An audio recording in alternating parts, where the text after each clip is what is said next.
इस हम लोग कवर कर चुके थे यहाँ तक, है ना। यहाँ तक आज की क्लास में हमने कवर कर लिया था, यहाँ तक। बारी आती है अब यहाँ से। एक मिनट।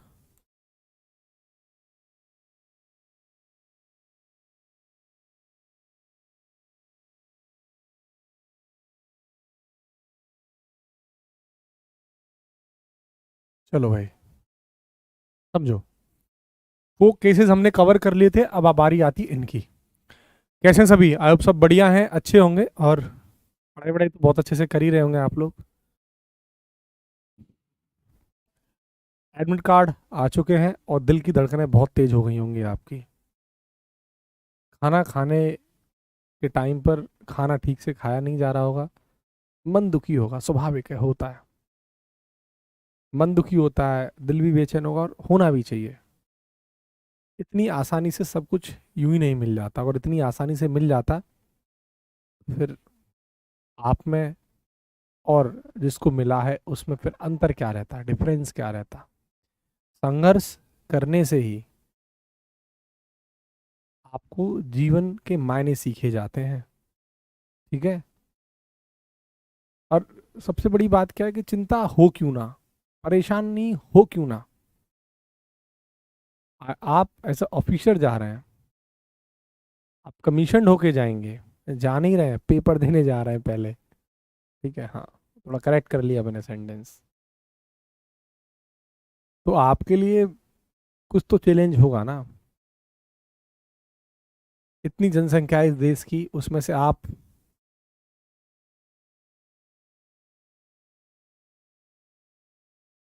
इकलौते ऐसे होंगे कि जो, मतलब बहुत कम ऐसे लोग होते हैं जो इस वर्दी को पहन पाते हैं, ठीक है। तो हर इंसान की इच्छा होती है, लेकिन आपको उतने कैपेबल होने चाहिए ना, तभी तो आपको कोई चीज़ मिलेगी। हाँ, ये अलग बात है कि सरकारी नौकरी के बाद एक सुंदर बीवी जरूर मिल जाती है, इसमें कोई शक नहीं है, वो अलग चीज़ है। मैं बात इस वर्दी की कर रहा हूँ। और वर्दी मिलने के साथ साथ आपको सब कुछ मिल जाता है। महिला मित्र भी आपको मिल जाएगी, सब कुछ मिल जाएगा जीवन में, ठीक है। खैर, आगे बढ़ते हैं। और वो पॉइंट बहुत ज़रूरी है।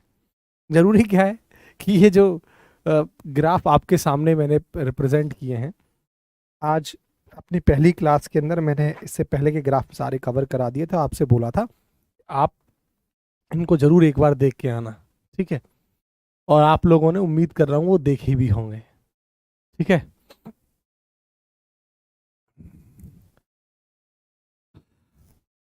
चलो, बात करेंगे बाद में एग्जाम के प्रेशर को कैसे हैंडल किया जाए, उसकी टेंशन मत लो, सब हो जाएगा। पहले पढ़ाई कर लेते हैं, उसके बाद सब अपने आप हो जाता है। कुछ बातें करेंगे आज, बहुत सारी बातें करेंगे, लेकिन क्लास की बात करेंगे बेटा, है ना। तो क्लास को बढ़िया से एंजॉय करो, पहले चीज़ों को सीखो। देखो, ये जो ग्राफ है, देखो आपको एक चीज़ और बताता हूँ, मेरा ग्राफ कराने का रीज़न क्या है सबसे लास्ट में। वो यही है क्योंकि आप रिवीजन, जैसा मैं देख पाया हूँ, आप रिवीजन उतना करते नहीं है। तो लास्ट में इसलिए कराया ग्राफ, क्योंकि ग्राफ अगर आ गया तो आप हिट करके आ जाओ, क्योंकि लास्ट टाइम पर जो आपने पढ़ा हो वो सब आपको याद रहेगा, ठीक है। तो ये हम ग्राफ कवर करते हैं। और देखिए, हम जो ग्राफ पढ़ रहे थे बेटा, वो डिस्प्लेसमेंट और टाइम के ग्राफ थे। यानी जो वाई एक्सिस था उसमें विस्थापन था, और एक्स एक्सिस जो था वो क्या था बेटा, टाइम था। एक्स एक्सिस की तरफ ये ग्राफ हम कवर कर रहे थे। अगर आप इस ग्राफ को देखो तो पहला आपका काम है। अच्छा विवेक, नहीं ऐसी बात नहीं। तुम्हारी कमेंट मुझे मोटिवेट करती रहती है हमेशा। थकते तो वो हैं जिनका कुछ, मतलब जिनके पास एम नहीं होता, जिनके पास टारगेट नहीं होता, थकते तो वो हैं। और हमें तो आपको सिखाना है, तो हम थक कैसे जाएंगे? जब तक आपको आपकी मंजिल तक नहीं पहुंचा देंगे तो हम थक कैसे जाएंगे? होता क्या है बेटा, ये सबसे पहले हमें ये चेक करना है। आप जानते हैं कि थीटा हमेशा कहाँ से मापा जाएगा? पॉजिटिव एक्स एक्सिस से मापा जाएगा। अगर मुझे इस पॉइंट पर स्लोप निकालना है तो टेंजेंट ड्रॉ करनी होगी। और थीटा कहाँ से मापा जाएगा? पॉजिटिव एक्स एक्सिस से। मुझे पता है अगर इस पॉइंट पर स्लोप निकालना है तो क्या टेंजेंट ड्रॉ की जाएगी। और टेंजेंट जब मैं ड्रॉ करूंगा तो मैं देख पाऊंगा ये जो थीटा है वो कहाँ से मापा जाएगा, यहाँ से। अगर मुझे इस पॉइंट पर स्लोप निकालना है तो यहाँ पर टेंजेंट ड्रॉ करूंगा, और थीटा कहाँ से मापा जाएगा? यहाँ से, पॉजिटिव एक्स एक्सिस से। आपको पता लग रहा होगा कि थीटा घटता जा रहा है। थीटा क्या हो रहा है बेटा? घट रहा है। प्यारे बच्चों थीटा घट रहा है, लेकिन मुझे सबसे पहले ये चेक करना है कि हमारा स्लोप पॉजिटिव है या नेगेटिव। जब थीटा घट रहा हो या बढ़ रहा हो, हमें ये जरूर चेक करना है कि हमारा स्लोप पॉजिटिव है या नेगेटिव। बेटा आपको पता लग रहा होगा कि थीटा जो है हमारा वो 90 से छोटा है। अगर थीटा बेटा 90 से छोटा है, थीटा लेस देन 90 डिग्री, इस बात का मतलब है कि स्लोप हमारा बेटा क्या होता होगा, पॉजिटिव होता होगा। और प्यारे बच्चों अगर स्लोप पॉजिटिव होगा तो थीटा घटने का मतलब है कि वेलोसिटी घटेगा। सर आज बहुत शांत हैं आप, ठीक नहीं लग रहा, आप शांत क्यों हैं? शांति नहीं पसंद है आपको? हाँ?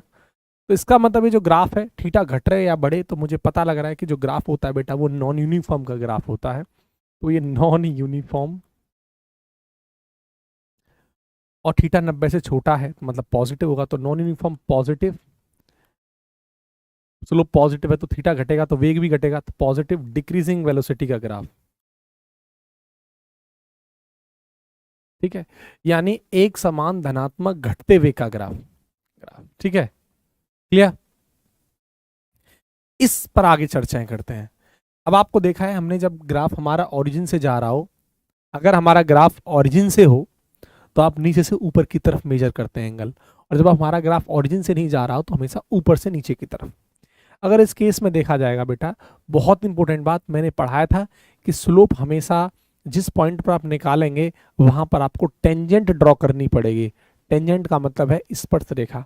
अगर बेटा मुझे इस पॉइंट पर अगर टेंजेंट ड्रॉ करना हो तो यहाँ पर स्लोप डालना पड़ेगा, और अगर इस पर ड्रॉ करना है तो यहाँ पर टेंजेंट डालना होगा, और इस पर ड्रॉ करना है तो यहाँ पर मुझे टेंजेंट डालना होगा। समझ रहे हो मेरी बात? तो अगर मैं यहाँ पर देखूं और यहाँ पर बेटा क्या डालूं, टेंजेंट डालूं, तो यहाँ पर टेंजेंट ये होगा। अगर मैं इस पॉइंट पर स्लो अगर मैं इस पॉइंट पर स्लोप डालूं, देखो टेंजेंट ये होगा। अगर मैं इस पॉइंट पर स्लोप टेंजेंट डालूं तो ये होगा।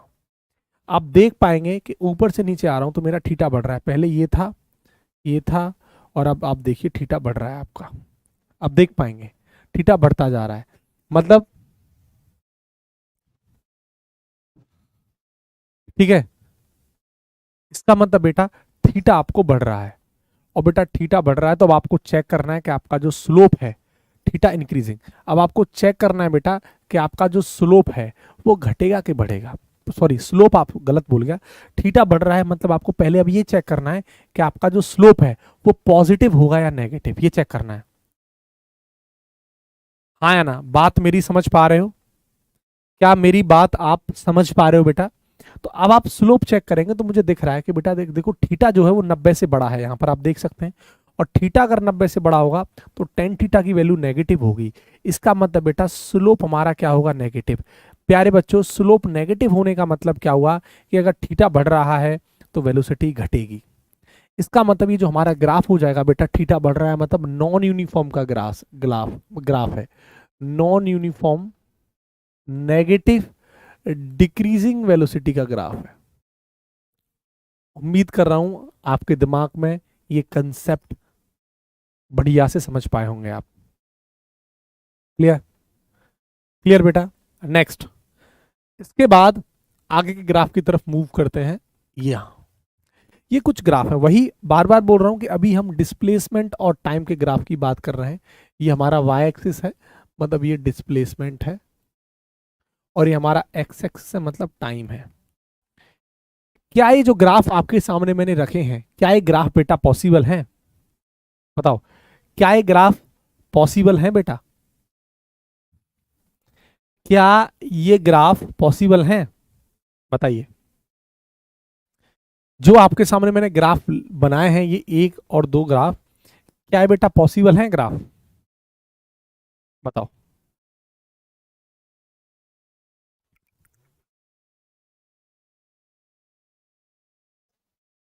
प्रिया कह रही है यस सर पॉसिबल है। शिवम कह रहे हैं यस सर पॉसिबल है। शांत कह रहे हैं नो। कुछ लोग यस कुछ नो, चलो कोई बात नहीं। अगर मान लो मैं इस पॉइंट पर बात, ध्यान से देखना, इस पॉइंट पर मैं अगर आपसे कहूं, यहां पर टाइम मान लेते हैं कितना है, जैसे ये 0 होगा, 1 2 3 4 5, मान लेते हैं 5 सेकंड है यहां पर टाइम। तो इस 5 सेकंड पर बेटा एक बात ये चेक करिए कि इस 5 सेकंड पर आपने कितना डिस्प्लेसमेंट चला। मान लो ये और डिस्प्लेसमेंट मान लेते हैं ये S1 है, और इसी 5 सेकंड पर आप देख पा रहे होंगे यहां सेम टाइम पर आप देखिए डिस्प्लेसमेंट आ रहा है कुछ और S2, यानी S2 ज्यादा होगा। क्या एक बात बताइए, एक ही 5 सेकंड पर दो अलग अलग डिस्प्लेसमेंट आ सकती हैं? यानी क्या एक ही टाइम पर दो इवेंट पॉसिबल हैं? क्या एक ही टाइम पर दो कार्यक्रम संभव हैं? मतलब ये हुआ बेटा,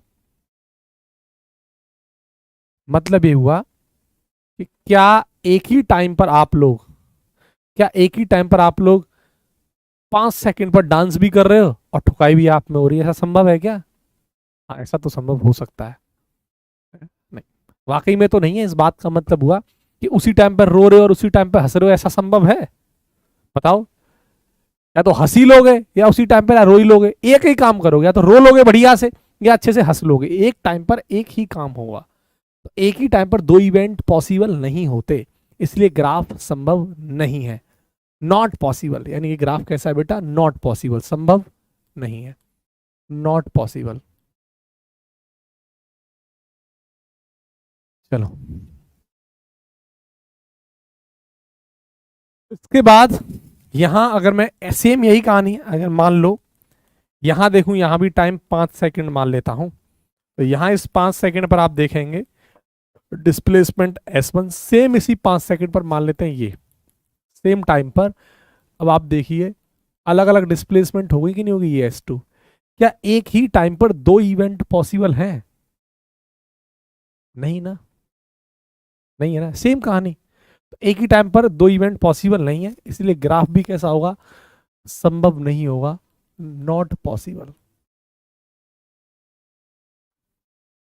बताइए, ये ग्राफ पॉसिबल नहीं होंगे। Got it? ठीक है बेटा, आगे बढ़ते हैं। अब थोड़ी सी कहानी, मुझे आप एक बात बताइए, अगर इन ग्राफ को मैं दोबारा ड्रॉ करूं वही सेम चीज को, अब तक जितने भी ग्राफ हमने पढ़े हैं वो सभी के सभी डिस्प्लेसमेंट टाइम के ग्राफ थे। कैसे ग्राफ थे बेटा? डिस्प्लेसमेंट टाइम के ग्राफ थे। अब मैं जो आपके सामने रख रहा हूं वो वेलोसिटी टाइम के ग्राफ है, वेलोसिटी टाइम के ग्राफ है, वेग समय ग्राफ। कुछ अलग नहीं है, जो आपने डिस्प्लेसमेंट टाइम ग्राफ में पढ़ा है वही कंसेप्ट आपको यूज करना है। बस वेलोसिटी और टाइम का स्लोप एसेलरेशन होता है, त्वरण होता है। उदाहरण के तौर पर ध्यान से चीजों को देखते जाना। एग्जाम्पल के तौर पर मान लेता हूं ये हमारे पास y एक्सिस है और बेटा ये मेरे पास x एक्सिस है, ठीक है। और ये हुआ आपका वेग यानी वेलोसिटी, और ये हुआ x एक्सिस यानी टाइम। बस कुछ एग्जाम्पल आपको मैं समझा रहा हूं, आप समझ पाएंगे मेरी बात।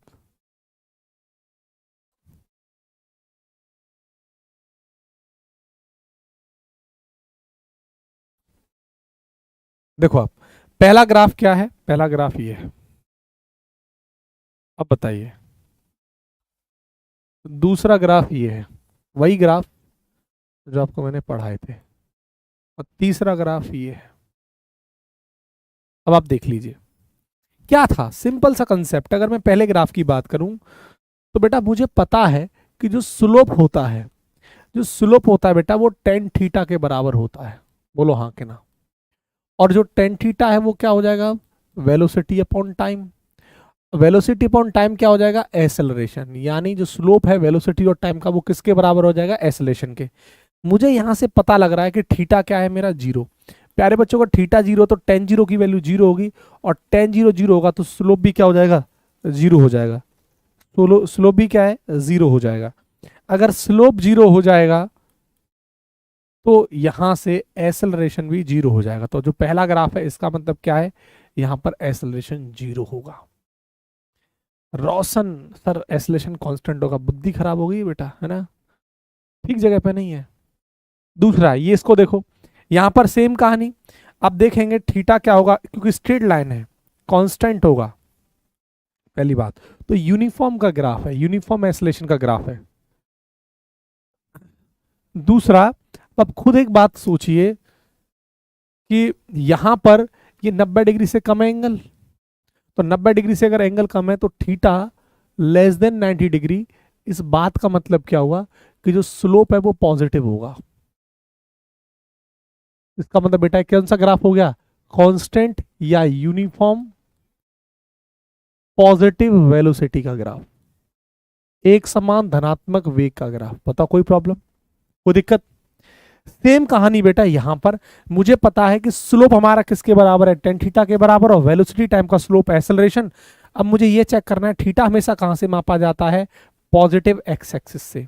अब आप देखिए क्योंकि स्ट्रेट लाइन है तो थीटा कांस्टेंट होगा, मतलब ग्राफ यूनिफॉर्म होगा। लेकिन यहां पर जो थीटा है बेटा वो 90 से बड़ा है, इस बात का मतलब हुआ कि टेन थीटा की वैल्यू क्या हो जाएगी, नेगेटिव। इसका मतलब बेटा स्लोप क्या हो जाएगा, नेगेटिव। और स्लोप नेगेटिव होने का मतलब क्या है, वेलोसिटी क्या होगी, नेगेटिव। तो थीटा कांस्टेंट है, इसलिए ग्राफ क्या है, यूनिफॉर्म नेगेटिव वेलोसिटी का ग्राफ है। बताओ, मैं बहुत गलत लिख गया हूं बेटा, एक दो चीजें मैं बहुत गलत लिख गया हूं यहाँ पे। पॉजिटिव वेलोसिटी नहीं, पॉजिटिव एक्सेलरेशन का ग्राफ, इसको थोड़ा सही कर लेना। मैं बार बार यहाँ पर वेलोसिटी बोल रहा हूँ ना, इसको सही कर लेना।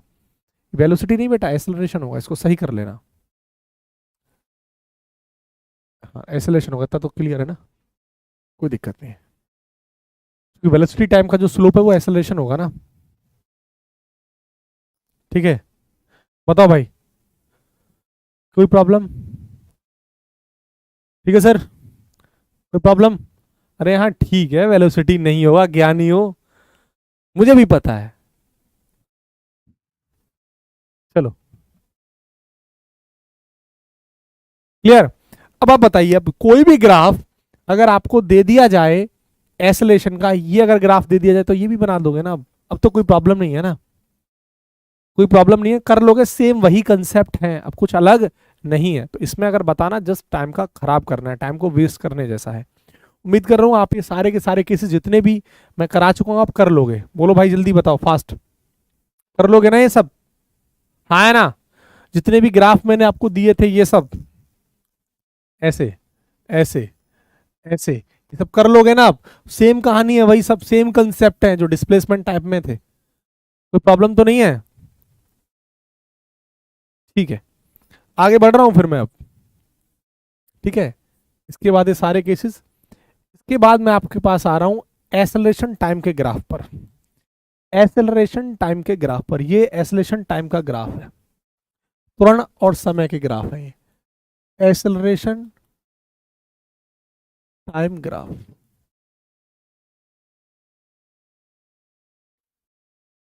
त्वरण और समय का ग्राफ। अब देखो, ध्यान से देखना, यहां पर आप गलती कर जाएंगे और चीजों को ध्यान से समझना।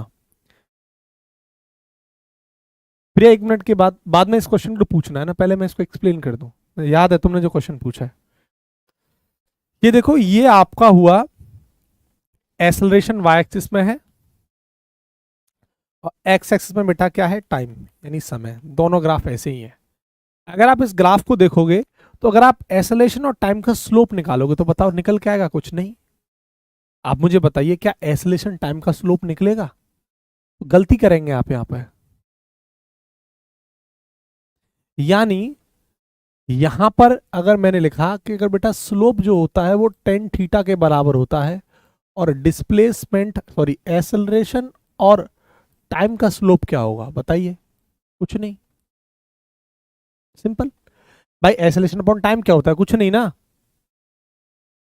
हाँ एक्सेलरेशन टाइम का एरिया निकाला जा सकता है, ए बराबर एक्सेलरेशन टू टाइम करके, लेकिन तो डिवाइड हो रहा है तो ये ऐसे सॉल्व नहीं होता है।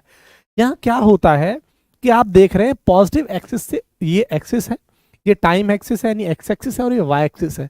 आप देख रहे हैं इस एक्सिस से ऊपर है, हम जानते हैं ये हमारा ओरिजिन है, और ये वाई एक्सिस है मतलब पॉजिटिव वाई एक्सिस, ये नेगेटिव वाई एक्सिस है। ये नेगेटिव वाई एक्सिस है ना, नीचे की तरफ जा रहे हैं, और ये ऊपर जा रहे हैं तो पॉजिटिव वाई एक्सिस है। ये पॉजिटिव एक्स एक्सिस है, बोलो हाँ के ना। और हम कहां जा रहे हैं, पार्टिकल कहां जा रहा है, ऊपर, ये ऐसे करके ऊपर ही तो जा रहा है, तो ये पॉजिटिव एक्सेलरेशन होगा।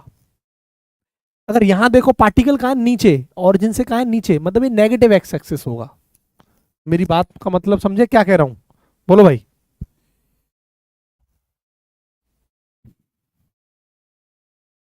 बताओ। पॉजिटिव नेगेटिव का मतलब समझे?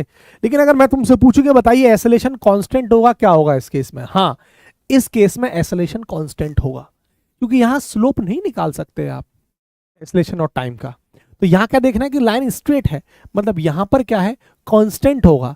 तो बेटा एसलेशन क्या होगा, कांस्टेंट होगा बट पॉजिटिव होगा। कैसा होगा?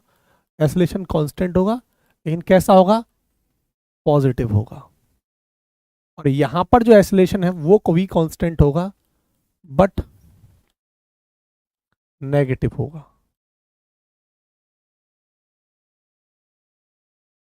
बताइए सर, कोई प्रॉब्लम सर?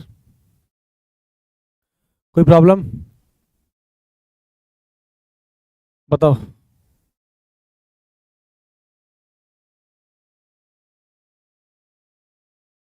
ठीक है,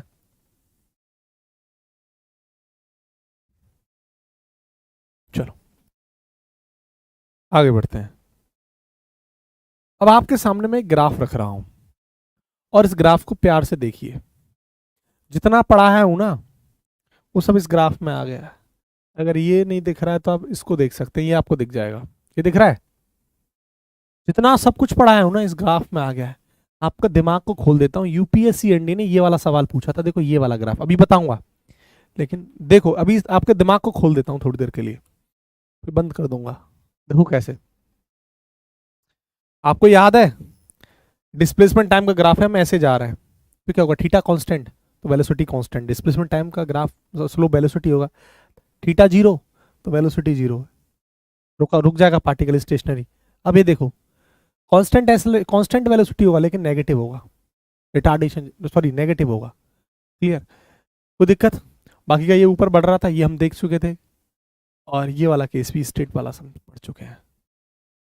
अब कुछ सवाल करते हैं, या आपको पीडीएफ मिलेगा उसमें देख सकते हो, सब मैं करा चुका हूँ और कुछ अलग नहीं है। कुछ सवाल करते हैं। देखो ये रहा वो यूपीएससी का सवाल जिसकी मैं चर्चा आपसे कर रहा हूँ। सवाल दिख रहा है आपको?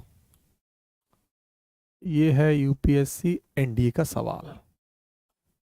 बेटा ये सारे के सारे सवाल, बस ईयर लिखना मैं भूल गया हूँ। ये प्रीवियस जितने भी सवाल है ना, तो हल्के में मत लेना। ये सभी के सभी सवाल कैसे हैं, एनडीए के पूछे गए सवाल हैं। अब मैं आपका इंतजार करूंगा और पूछूंगा बताइए इसका आंसर क्या होगा। उम्मीद कर रहा हूं आपको दिख रहा होगा ये फिगर, है ना? दिख रहा है फिगर?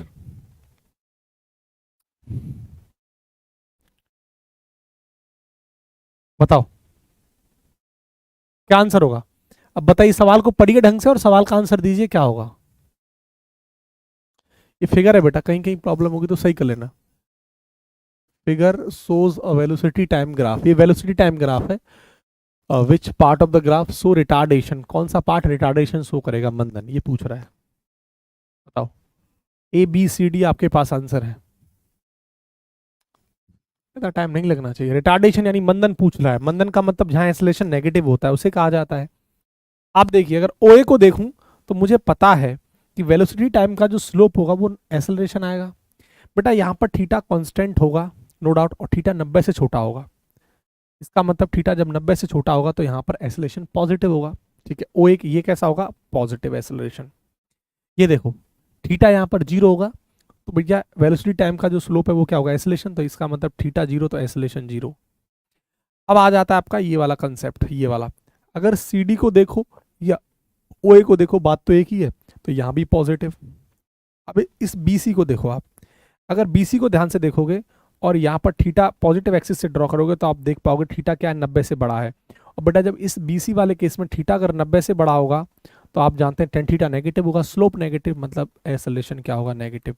इसलिए जो आपका आंसर है वो क्या होगा, बी सी होगा। खत्म कहानी, ऑप्शन बी इज करेक्ट। ठीक है सर, कोई प्रॉब्लम? ठीक है, हो गया, समझ में आ गया?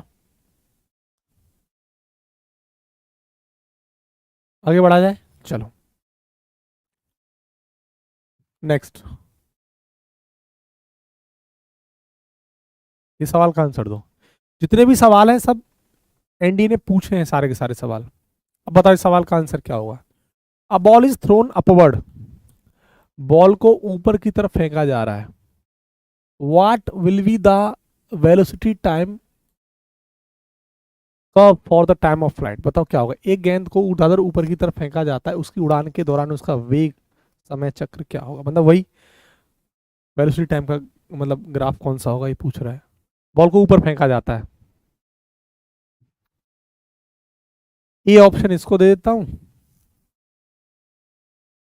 बी ऑप्शन इसको दे देता हूं, और ये सी ऑप्शन है, और ये डी ऑप्शन है। बताओ ए बी सी डी, कोई सी तो कोई डी, कोई बी। बताइए क्या आंसर होगा। मैं बताता हूं, तुमने तो बता दिया बी होगा। शक्ल देखिए अपनी बी की। हाँ, कैसे होगा भाई बी, कैसे हो जाएगा बी। अरे मूर्ख हो, अगर किसी बॉल को ऊपर फेंका जाता है, जब बॉल को ऊपर फेंका जाता है तो स्वाभाविक सी बात है बॉल एक टाइम बाद नीचे भी आएगी। ठीक, जब बॉल को ऊपर फेंका जाता है तो हम जानते हैं जो एसलेशन होता है वो माइनस जी के बराबर होता है, और जब बॉल ऊपर से नीचे आती है तब एसलेशन पॉजिटिव जी के बराबर होता है। ये बात पता है कि नहीं पता है? पता है। इसका मतलब ऊपर फेंकने पर रिटार्डेशन होगा और नीचे फेंकने पर एसलेशन होगा। ऐसा कौन सा आपको ग्राफ दिखाई दे रहा है जिसमें पहले रिटार्डेशन हो रहा है? इसमें।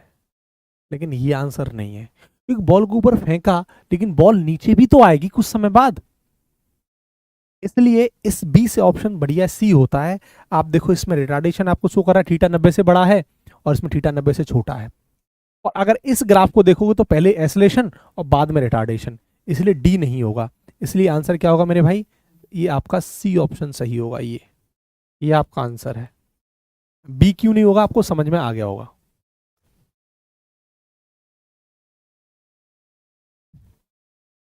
ठीक है सर।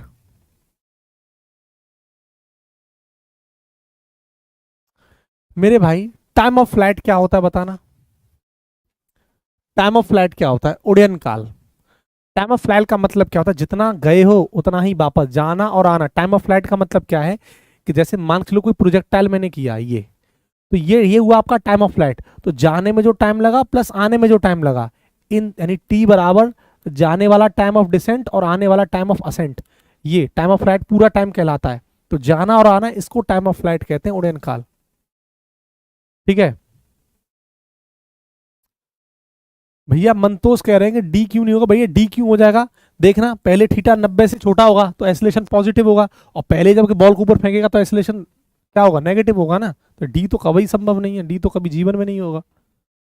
कैसी बातें कर रहे हो, समझ पाए मेरी बात?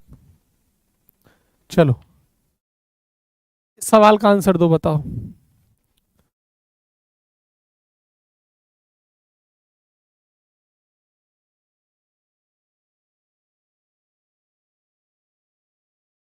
बताओ क्या आंसर होगा।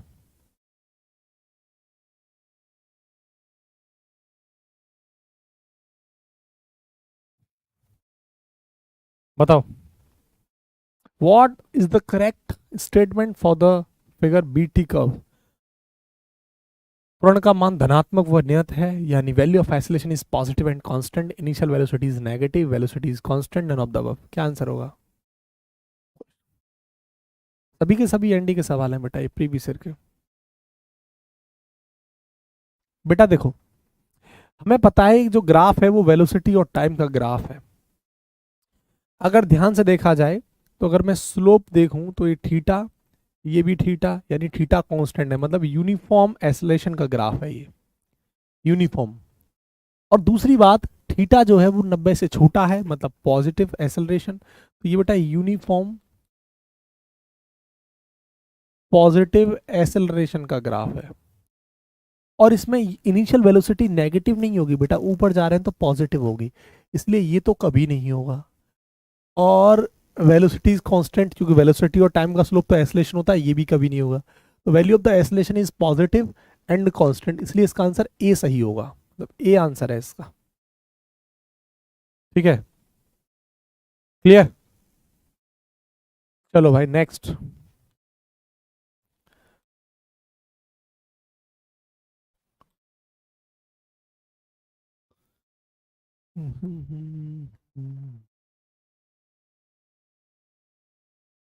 बताओ, पढ़ो इस सवाल को, क्या बोल रहा है सवाल, दिख रहा है ना आपको? हाँ बोलो, क्या सवाल बोल रहा है? डिस्प्लेसमेंट टाइम ग्राफ आपको दे रखा है, ये represent the velocity of particle. तो हम सब जानते हैं डिस्प्लेसमेंट और टाइम का जो स्लोप है वो वेलोसिटी यानी वेग बताता है। तो इनमें से कौन सा सही होगा? वेलोसिटी यूनिफॉर्म होगी, नॉन यूनिफॉर्म होगी, स्पीड कांस्टेंट होगी बट पाथ सर्कुलर होगा, या फिर speed is non uniform and path is straight line. तो प्यारे बच्चों, साफ साफ मुझे नजर आता है कि स्पीड तो यहाँ पर नॉन यूनिफॉर्म कभी नहीं होगी क्योंकि थीटा कांस्टेंट होगा।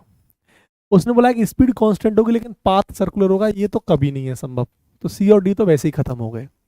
और दूसरी बात, वेलोसिटी इज नॉन यूनिफॉर्म क्योंकि थीटा कांस्टेंट है, तो ये कभी संभव नहीं है, ये भी गलत हो गया। थीटा कांस्टेंट है तो वेलोसिटी कांस्टेंट होगी, तो ये पॉजिटिव यूनिफॉर्म वेलोसिटी का ग्राफ हो गया। ये ऑप्शन सही है। ठीक है, बोलो हाँ के ना। हाँ, पूनम आर यू हियर? पढ़ दूंगा बेटा खींच के, पढ़ ले। नहीं, क्वेश्चन इज हियर, कहानी खत्म हो जाएगी। नेक्स्ट, बताओ क्या आंसर होगा?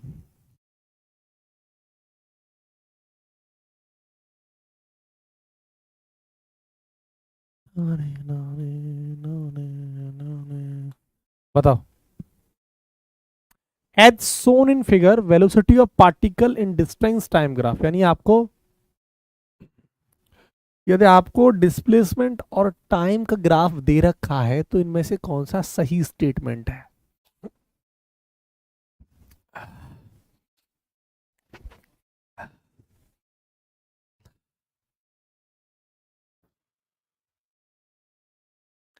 Which of the following is true?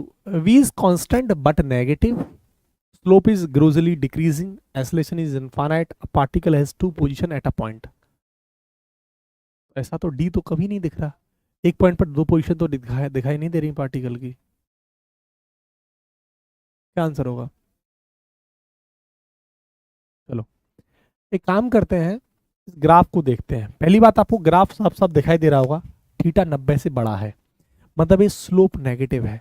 और डिस्प्लेसमेंट और टाइम का जो स्लोप है वेलोसिटी, यानी ये positive sorry negative uniform velocity का ग्राफ है। तो वेलोसिटी कांस्टेंट है बट नेगेटिव, एकदम सही बात। तो ये तो गलत है, डिक्रीजिंग इंक्रीजिंग नहीं होगा, कांस्टेंट होगा, ऐसे तो गलत है। डिस्प्लेसमेंट टाइम का तो मतलब स्लोप वेलोसिटी होता है, और ये भी कहानी खत्म है। तो इसलिए ऑप्शन ए सही होगा बेटा।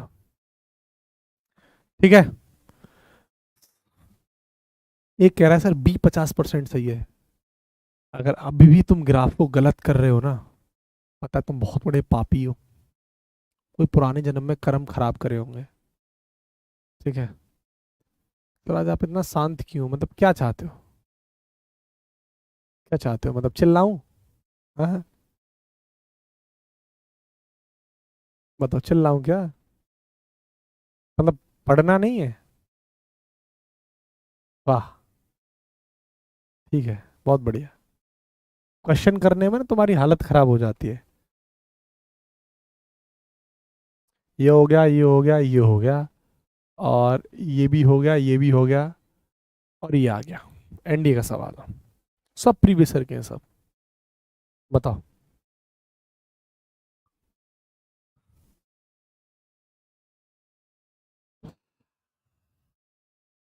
बताओ।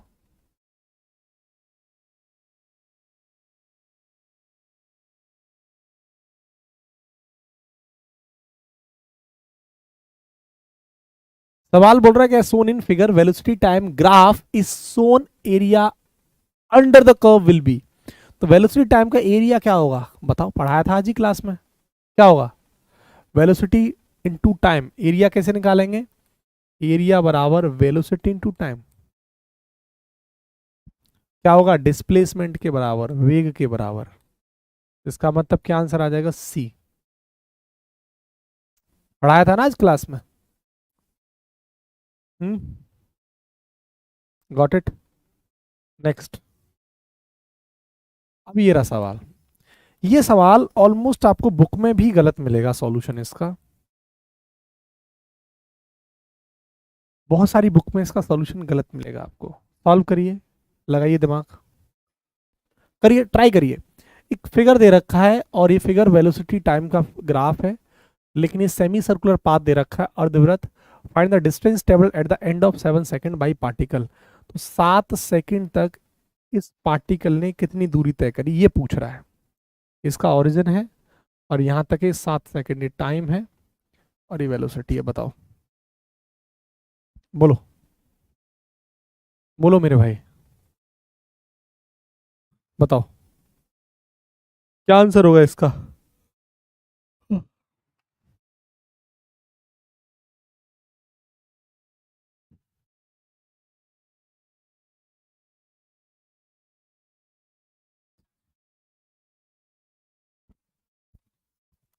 कौन सा?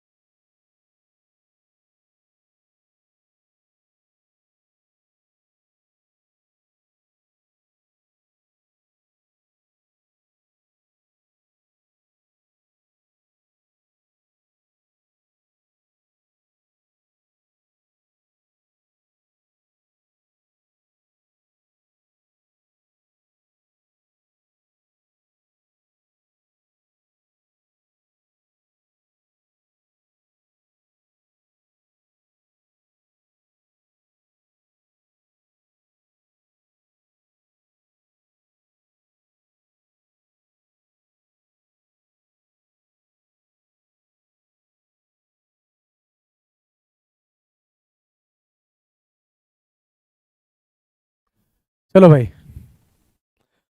कितना बन रहा है? एक सवाल दिया वो भी तुमसे नहीं हुआ।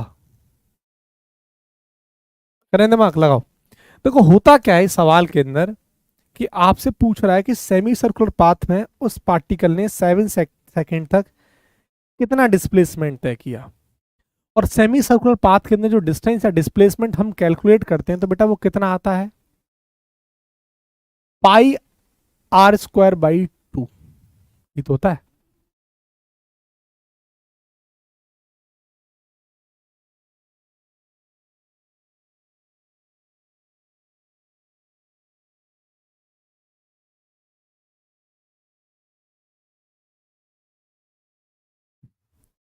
अब पाई की वैल्यू 22/7,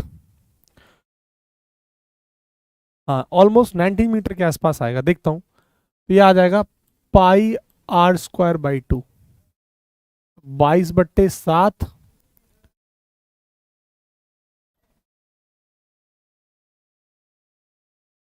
देखो ये आ रहा है, खत्म।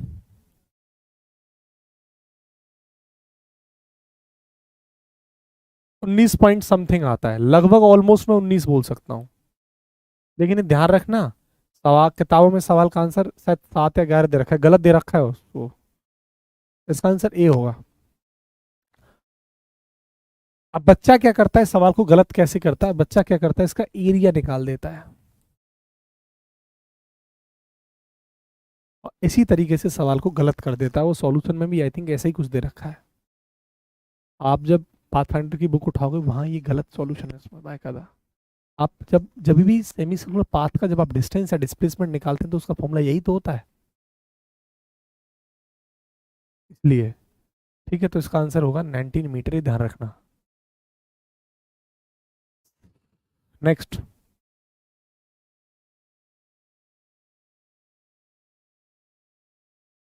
अब देखो,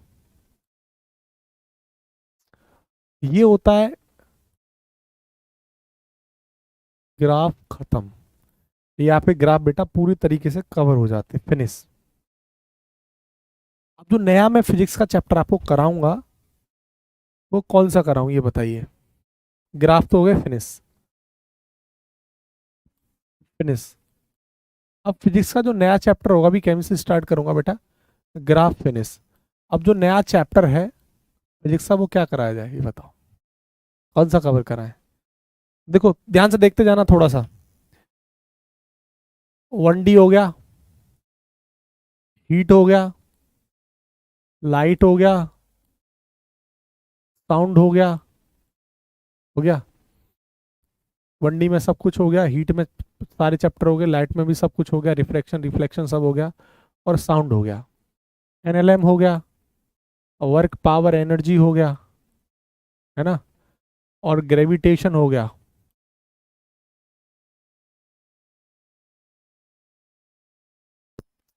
कल मैं आपको इलेक्ट्रिक करंट कवर कराने वाला हूं, जो आपके एनडीए के बेसिस पर पूछा जाता है। ठीक है, क्लियर? ठीक। कल मैं जो स्टार्ट कर रहा हूँ, ये सारे के सारे चैप्टर्स आपके कवर हो चुके हैं। ठीक है, ये 1 2 3 4 5 6 7, ये चैप्टर नहीं है, ये यूनिट है। ठीक है, ये बहुत बड़ी बड़ी यूनिट होती हैं, दोनों कवर कराया हूँ आपको, है ना। अब मैं आपको कराऊंगा कल इलेक्ट्रिक करंट, स्टार्ट करेंगे हम, है ना। इलेक्ट्रिक करंट स्टार्ट करेंगे, ध्यान रखना। और इलेक्ट्रिक करंट से जितना क्वेश्चन बनता है, उस टाइप का अपना जो वैरायटी रहता है क्वेश्चंस का या कंसेप्ट रहता है, उस पर बात करेंगे। ठीक है,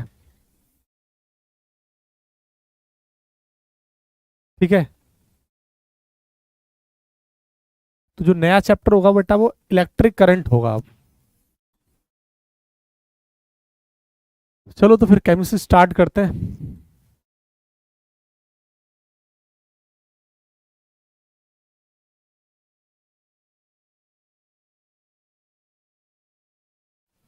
हाँ, वही आवेश वाला। ठीक है, अब केमिस्ट्री स्टार्ट करते हैं ना। चलो, ये मेरा शांत रहने वाला टाइम है। ठीक है,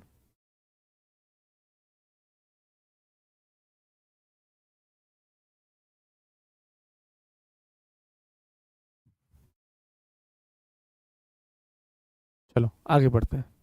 कोई बात नहीं, ना कैलकुलेशन चेक कर लेना एक बार, मैं एक बार चेक कर लेता हूँ।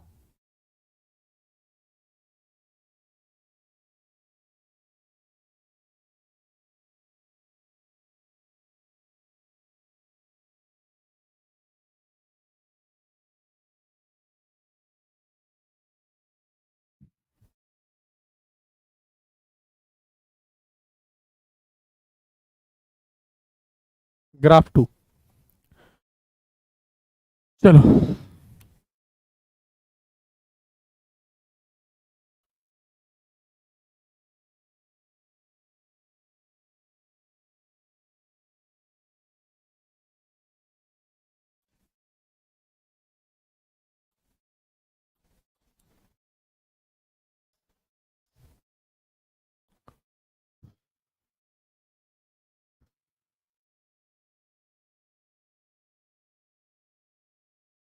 बेटा हाफ सर्कल का एरिया πr²/2 होता है।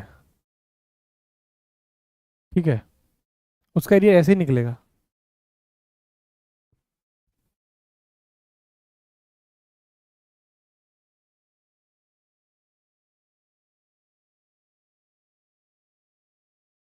अरे भैया, वो 2πr क्या होता है?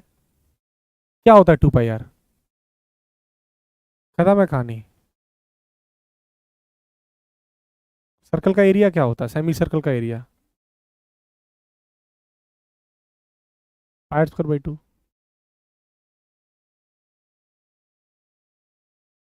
वो डिस्प्लेसमेंट उस एरिया के बराबर ही तो आएगा, इसलिए तो एरिया निकाला है उसका।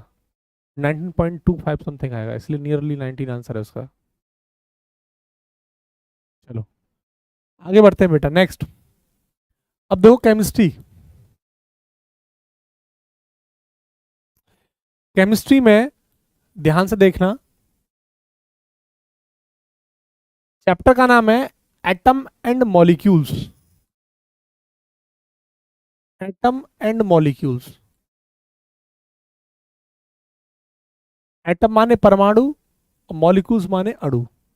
परमाणु तथा अणु, चैप्टर का नाम है परमाणु तथा अणु, एटम एंड मॉलिक्यूल्स।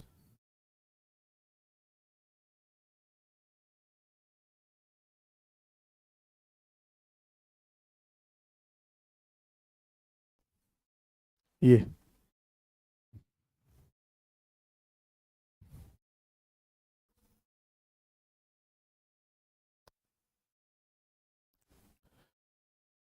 पढ़ाएं अब, एटम स्टार्ट करें।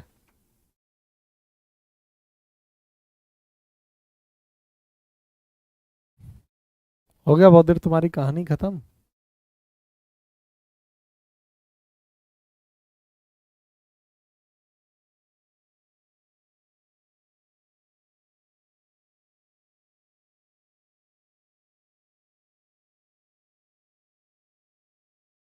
देखो चलो, सबसे पहले एटम की शुरुआत करेंगे। एटम है क्या, एटम को पहले समझेंगे।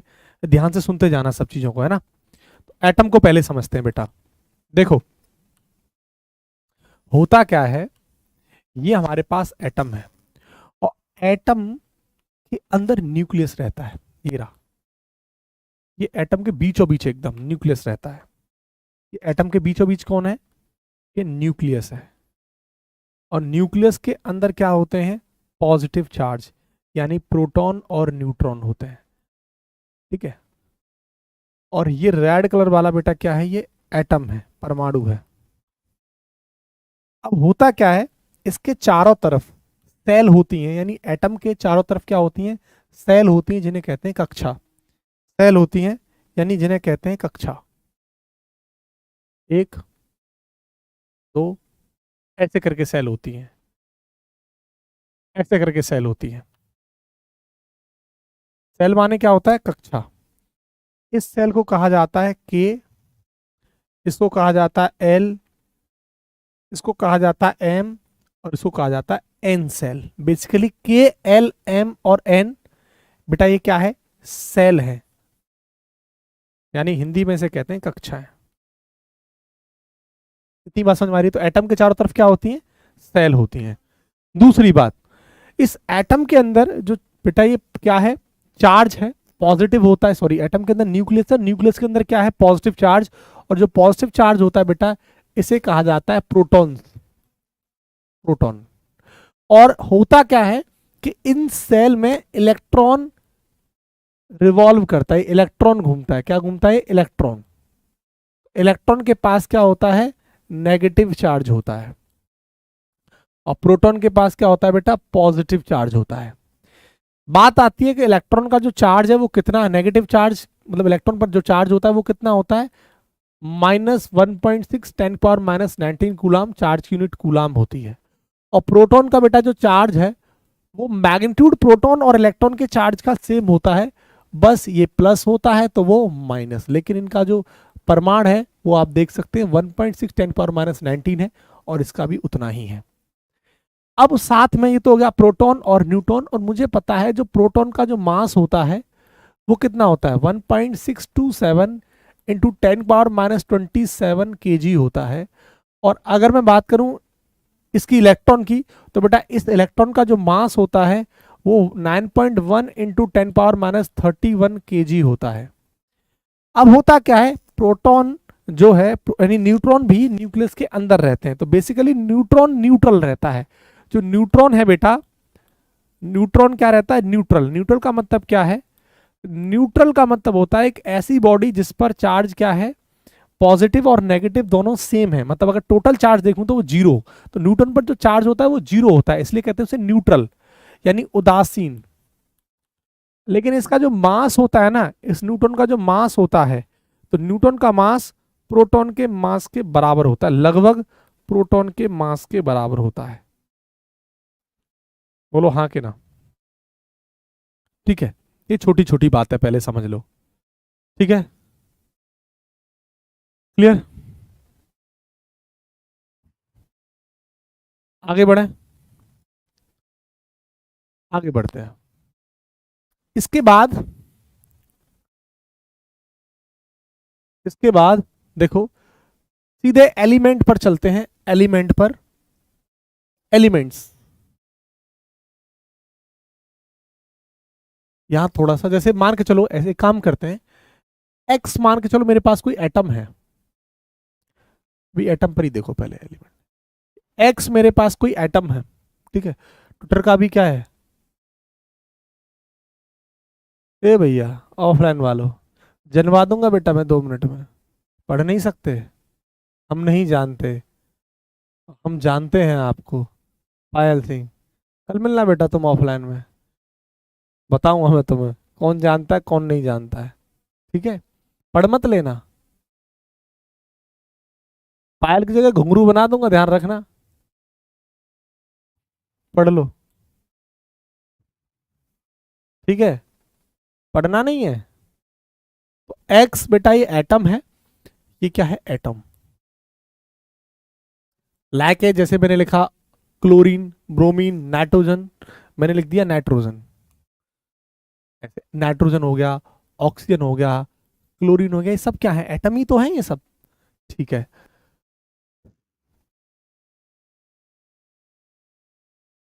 अब आप देखो यहां पर मैंने लिखा जेड और यहां पर लिखा मैंने ए नीचे। बेटा जेड होता है एटॉमिक नंबर, क्या बोलते हैं जेड को, परमाणु क्रमांक संख्या, यानी atomic number. Z is what, atomic number. Atomic number की हिंदी है बेटा परमाणु संख्या। और जो ए है बेटा ये है एटॉमिक मास, या फिर मास नंबर बोल दो, द्रव्यमान संख्या, मास नंबर,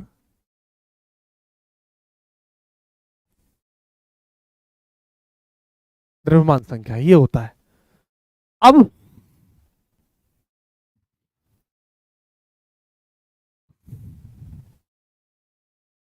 चलो, कई बार ये ऐसे भी लिखा रहता है, अगर मैंने कोई एटम लिखा एक्स, एटॉमिक नंबर यहां लिखा रहेगा, मास नंबर यहां लिखा रहेगा, तो ऐसे भी लिखा रहता है, कोई दिक्कत नहीं है, ऐसी बात है, कोई समस्या नहीं है। अब हो क्या रहा है सर, उदाहरण के तौर पर, एग्जाम्पल के तौर पर, जैसे मैंने, और यहां से पहले सवाल बनाया एनडीए में इसी कंसेप्ट से, मान लेता हूं कि मेरे पास नाइट्रोजन है। अब नाइट्रोजन का एटॉमिक नंबर कितना होता है, लगभग 7। ठीक, लगभग क्या 7 ही होता है। अगर इसका मैं मास नंबर देखूं तो लगभग 14 होता है, मान लेते हैं 15 से 14 पॉइंट समथिंग होता है, 14 मान लेता हूं अभी के लिए। ठीक, 14। तो ये मेरे पास जो 7 होगा बेटा वो क्या हो जाएगा, एटॉमिक नंबर, और ये क्या हो जाएगा, मास नंबर। क्लियर, ये छोटी छोटी बातें देखते जाओ।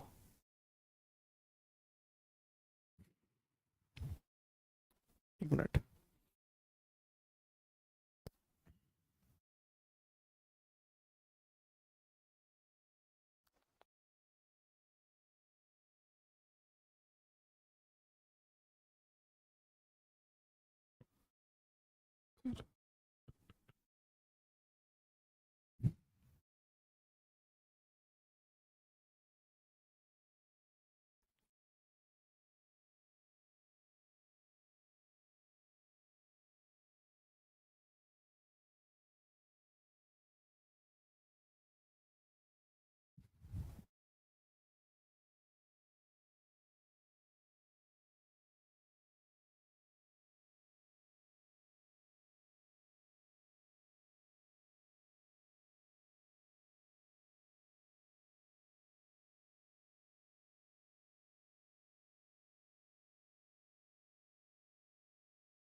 चलो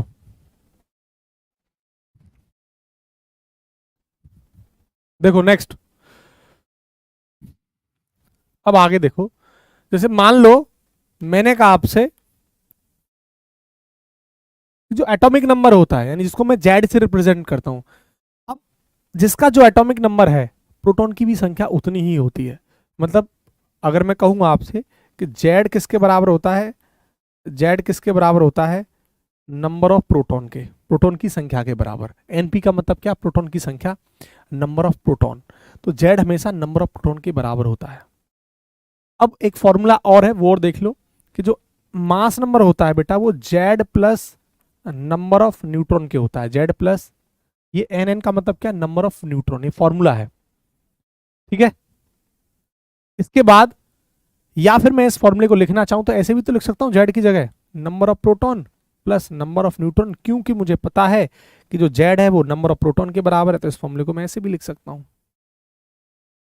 कई बार ये सवाल पूछा, जैसे मान लो एक एग्जांपल देता हूं मैं, कोई एक एग्जांपल उठाते हैं, सोडियम, एक कॉमन एग्जांपल, सोडियम का एटॉमिक नंबर कितना होता है 11 और मास नंबर कितना होता है 23। अगर पूछे कि बताइए नंबर ऑफ प्रोटॉन कितना होगा, हाँ नंबर ऑफ इलेक्ट्रॉन भी आपसे सवाल में पूछा है, नंबर ऑफ इलेक्ट्रॉन भी। अगर मैं आपसे पूछूं कि बताइए इस सोडियम में, यहां पर अगर सवाल दूं आपसे कि बताइए नंबर ऑफ प्रोटॉन कितना होगा, दूसरा नंबर ऑफ इलेक्ट्रॉन कितना होगा, और नंबर ऑफ न्यूट्रॉन कितना होगा, ये पूछा है सवाल में, 3 चीज, और मास नंबर भी दे देता हूं। ये क्या होगा बताओ, नंबर ऑफ प्रोटॉन कितना होगा, नंबर ऑफ इलेक्ट्रॉन कितना होगा, नंबर ऑफ न्यूट्रॉन कितना होगा, और मास नंबर कितना होगा, बताओ। तो नंबर ऑफ इलेक्ट्रॉन कितना होगा इस सवाल में, और नंबर ऑफ प्रोटॉन कितना होगा, बताओ।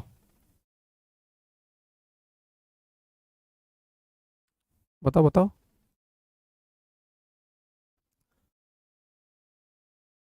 देखो होता क्या है कि number of proton number of electron के बराबर होते हैं, पहली बात, नंबर ऑफ प्रोटॉन और नंबर ऑफ इलेक्ट्रॉन बराबर होते हैं।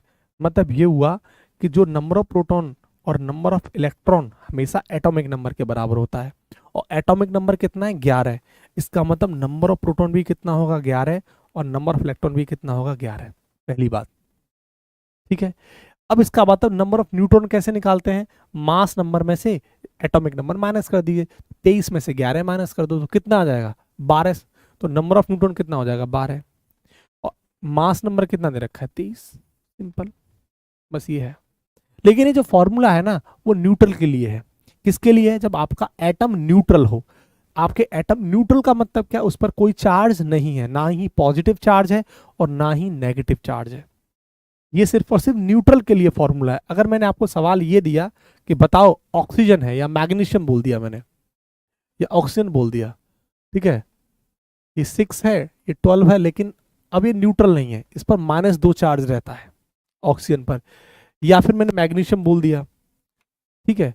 तो अगर मैं आपसे पूछूं कि बताइए इसमें आपका नंबर ऑफ प्रोटॉन कितना होगा, नंबर ऑफ इलेक्ट्रॉन कितना होगा, और एटॉमिक मास कितना होगा, यानी मास नंबर कितना होगा, या फिर नंबर ऑफ न्यूट्रॉन कितना होगा, ये तो होगा नेगेटिव के लिए।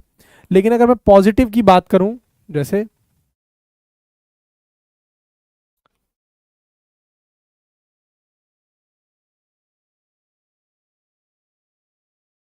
इसी में बताओ पहले नंबर ऑफ प्रोटॉन कितना होगा,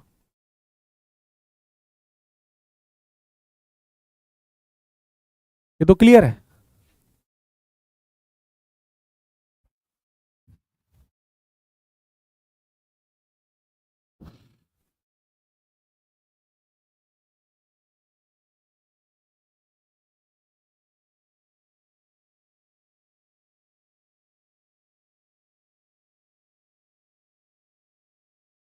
अच्छा ये गलत लिख गया मैंने, कार्बन का होता है ना 6, तो गलत लिख गया मैं ना, 8 और 16 -2।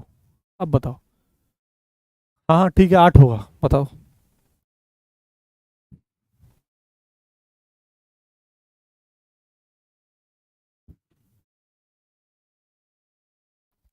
देखो अब यहाँ कहानी बदल जाती है। अब यहाँ कहानी क्या हो जाती है कि जो इलेक्ट्रॉन की संख्या होगी, या इसके पास -2 चार्ज कब आया होगा, जब इसने 2 इलेक्ट्रॉन दिए होंगे, अभी तो आया होगा। तो इलेक्ट्रॉन इसने 2 दिए हैं भाई। नेगेटिव चार्ज कब आता है, जब आप इलेक्ट्रॉन देते हैं तब आता है नेगेटिव चार्ज, और जब लेते हैं तब आता है पॉजिटिव चार्ज, ठीक है। जब इलेक्ट्रॉन आप देते हैं तो क्या आता है पॉजिटिव चार्ज, और लेते हैं तो क्या आता है नेगेटिव चार्ज। इसका मतलब ये हुआ कि यहाँ पर जो एटॉमिक नंबर था वो 8 है, लेकिन इसने क्या कर दिया 2 इलेक्ट्रॉन दे दिए। अब पहले इलेक्ट्रॉन कितने थे 8, लेकिन अब माइनस चार्ज इसके पास है तो इसने 2 इलेक्ट्रॉन दे दिए, इसलिए यहाँ पर इलेक्ट्रॉन की संख्या 8 नहीं कितनी हो जाएगी 10। हाँ अगर यहाँ पर +2 होता, जैसे मैग्नीशियम +2 होता तो क्या होता, यहाँ -2 हो जाता, क्योंकि उसने इलेक्ट्रॉन क्या किए हैं 2 दिए हैं, ठीक है, तो माइनस चार्ज कब आता है? जब इलेक्ट्रॉन 2 लेता है तब नेगेटिव चार्ज आता है। ठीक है, दूसरी बात, इसका मतलब यहां पर जो इलेक्ट्रॉन की संख्या होगी वो कितनी होगी? 2। क्लियर? अब एटॉमिक मास कितना होगा? वही सेम 16। और नंबर ऑफ न्यूटन कैसे निकालेंगे? एटॉमिक माइनस, यानी मास नंबर माइनस जेड, और मास नंबर कितना है? 16, और जेड कितना है? 8, यानी ये कितना होगा? 8। तो ऐसा जरूरी नहीं होता, अगर लेकिन मैं प्रोटॉन निकलवाऊं तो बताओ प्रोटॉन की संख्या कितनी होगी इसके अंदर? नंबर ऑफ प्रोटॉन कितना होगा? भाई सिंपल है यार, ऑक्सीजन का जो एटॉमिक नंबर है वो 8 होता है, 2,6। ये 2 इलेक्ट्रॉन लेगा, और लेता है तभी तो नेगेटिव चार्ज आता है, और देता है तो क्या आता है? पॉजिटिव। जैसे सोडियम की बात करूं तो सोडियम का एटॉमिक नंबर कितना होता है? 11, 2,8,1। एक इलेक्ट्रॉन देता है तभी तो पॉजिटिव आता है, तो लेते हैं तो क्या आता है? Negative charge. अब 2 इलेक्ट्रॉन इसने लिए, लेगा, भाई 2 इलेक्ट्रॉन क्या करेगा? देगा थोड़ी ना, 2 इलेक्ट्रॉन लेगा ऑक्टेट कंप्लीट करने के लिए, तो इसलिए माइनस आएगा, और जब देता है तो क्या आता है? पॉजिटिव। दोबारा सुन लो, देता है तो पॉजिटिव, और लेता है तो नेगेटिव। ये है। अब बताइए, इस केस में नंबर ऑफ प्रोटॉन कितने होंगे? जितना नंबर ऑफ इलेक्ट्रॉन होगा उतना ही नंबर ऑफ प्रोटॉन भी होगा। इसका मतलब क्या हुआ कि यहां पर भी 8 + 2 हो जाएगा, वो भी क्या होगा? 10 होगा। तो बेटा याद रखना, नंबर ऑफ प्रोटॉन हमेशा नंबर ऑफ इलेक्ट्रॉन के बराबर होते हैं। लेकिन कहानी कहां बदल जाती है? इस केस में कभी भी जेड नंबर ऑफ प्रोटॉन और नंबर ऑफ इलेक्ट्रॉन के बराबर नहीं होगा, क्योंकि न्यूट्रल एटम नहीं है, और न्यूट्रल एटम होता तब ही ये कंडीशन वेरी करती है। लेकिन जब चार्ज आपका पॉजिटिव और नेगेटिव होता है तब ये कहानी वेरी नहीं, मतलब सही नहीं होती, बराबर नहीं होता, ध्यान रखना। ठीक है, क्लियर?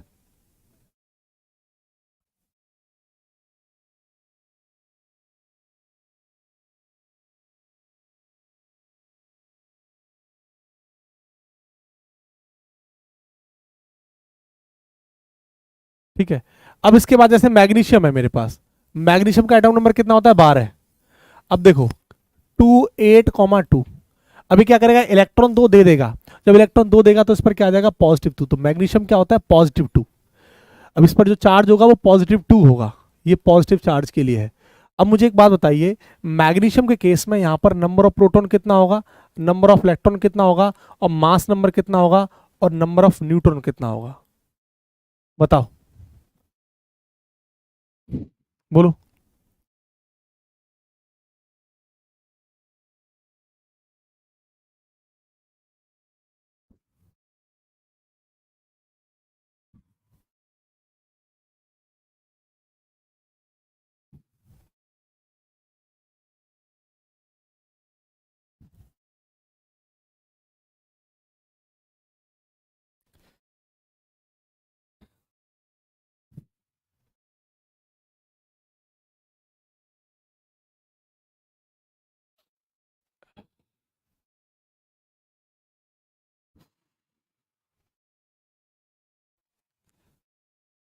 अब देखो,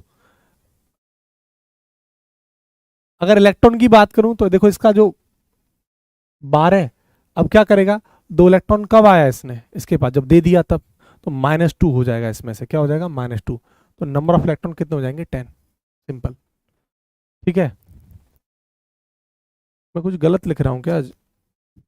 दूसरा, नंबर ऑफ प्रोटॉन, प्रोटॉन तो कभी चेंज नहीं होता, मैंने कुछ कर दिया है क्या? एक गलती कर गया हूं मैं, थोड़ा सही कर लेना। प्रोटॉन कभी चेंज नहीं होता ना, उसके अंदर से इलेक्ट्रॉन ही तो चेंज होता है, इसको 8 कर लेना है ना। तो नंबर ऑफ प्रोटॉन तो चेंज नहीं होगा, वो तो हमेशा जेड के बराबर होगा। लेकिन एक एक देखो कितना हो जाएगा इसका? 24, 24 समथिंग होता है, तो 24 मान लेते हैं। और न्यूटन कितना हो जाएगा? A - Z हो जाएगा, यही तो होगा। और ए कितना है? 24 माइनस समथिंग 12, तो समथिंग कितना आ जाएगा? 12। तो 12 होगा। ठीक है, तो इस तरीके से पहले यूपीएससी ने सवाल पूछा है। ये रिलेशन भी पूछा था कि A = Z + N होता है कि नहीं होता है, ये वाला रिलेशन, थ्योरेटिकल सवाल था। ठीक है, इसके बाद एक चीज और देखो, एक बार यूपीएससी ने सवाल पूछा कि बताइए इलेक्ट्रॉन, प्रोटॉन, न्यूट्रॉन किसकी भेदन क्षमता यानी पेनिट्रेटिंग पावर ज्यादा होती है? अगर मैं पेनिट्रेटिंग पावर पूछूं, मतलब भेदन क्षमता किसकी ज्यादा होती है? न्यूट्रॉन की ज्यादा होती है, प्रोटॉन की ज्यादा होती है, कि इलेक्ट्रॉन की ज्यादा होती है? भेदन क्षमता यानी penetrating power, penetrating power, penetrating power, neutron, proton और इलेक्ट्रॉन, हिंदी में से कहते हैं भेदन क्षमता।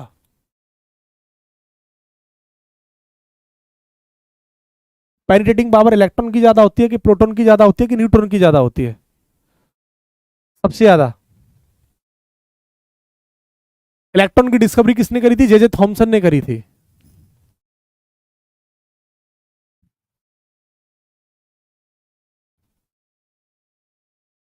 बेटा इलेक्ट्रॉन की सबसे ज्यादा नहीं होती, न्यूट्रॉन की सबसे ज्यादा भेदन क्षमता होती है, इलेक्ट्रॉन की सबसे कम होती है। ठीक है, तो ये ऑर्डर ध्यान रखना है इसका। तो सबसे ज्यादा न्यूट्रॉन, उसके बाद प्रोटॉन, और सबसे कम जो होती है वो इलेक्ट्रॉन की होती है। तो सबसे ज्यादा न्यूट्रॉन की भेदन क्षमता होती है और इलेक्ट्रॉन की सबसे कम होती है। और डिस्कवरी किसने करी थी इलेक्ट्रॉन की? जे थॉमसन ने करी थी। ठीक है। प्रोटॉन की किसने करी थी? रदरफोर्ड। या फिर न्यूट्रॉन की किसने करी थी? चैडविक। याद रखना, ये भी पूछे गए हैं। ठीक है, तो ये पेनिट्रेटिंग पावर का ऑर्डर है, शायद काफी पुराना सवाल है, कई बार पूछा गया है ये सवाल। ठीक है,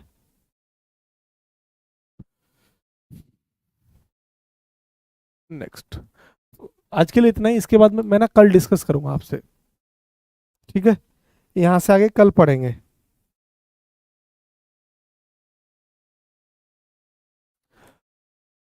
कल खत्म कराऊंगा मैं इसको। ठीक है,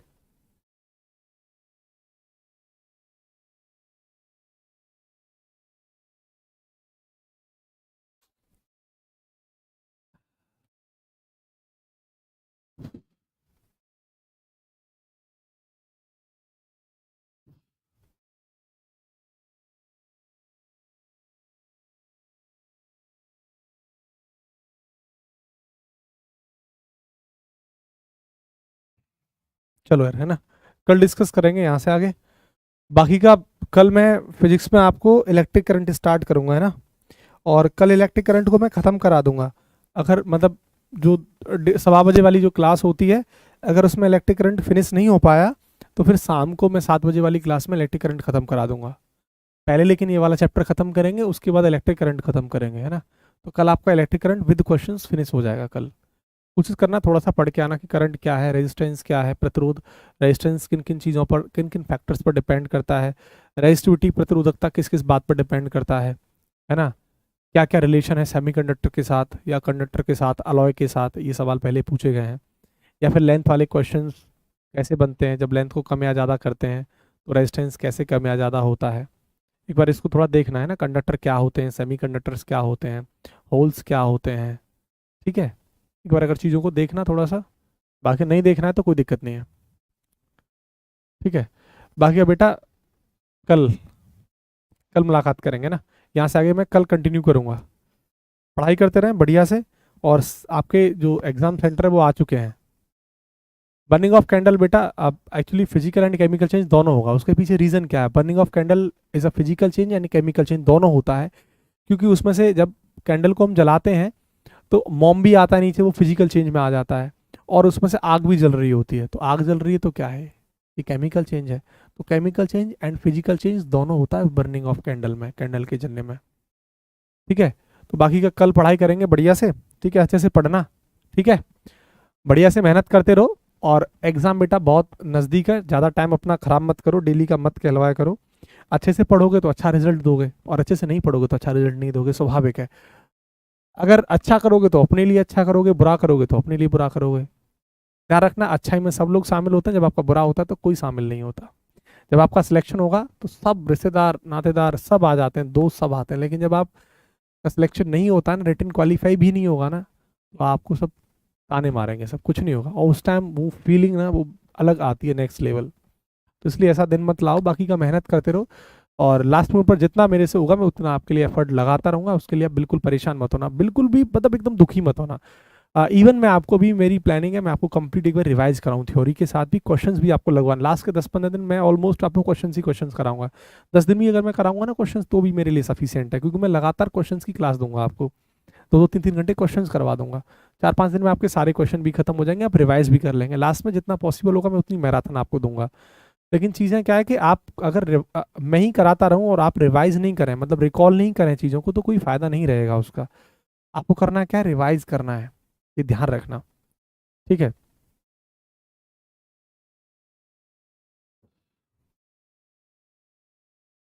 ठीक है बेटा, एसएसबी की तैयारी थोड़ा बाद में देखना, पहले इस पेपर को निकालो उसके बाद, है ना।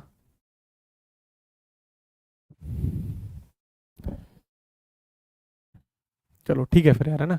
पढ़ाई करते रहें, ऑल द बेस्ट, जय हिंद।